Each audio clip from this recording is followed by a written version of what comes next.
আসসালামু আলাইকুম এভরিওয়ান। ভাই সকল দুস্থ সকল,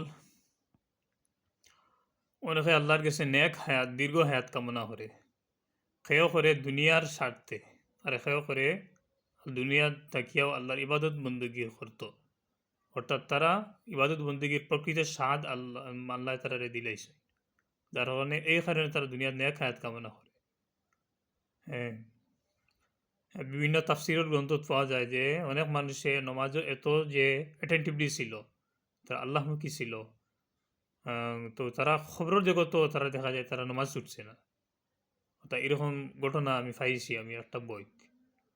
যেহেতু আমি যে প্রসঙ্গে কথা কইতাম যে একটা আয়াত সম্ভবত সূরা হাদীদের 22 নম্বর আয়াত, ওমাল হায়াত দুনিয়া ইল্লা মাতাউল গুরুর, অর্থাৎ পার্থিব জীবন অর্থাৎ দুনিয়ার জীবন চিরস্থায়ী নয়। অর্থাৎ দুনিয়ার জীবনটা দুকার প্রতারণার উপকরণ ছাড়া কিচ্ছু নয়।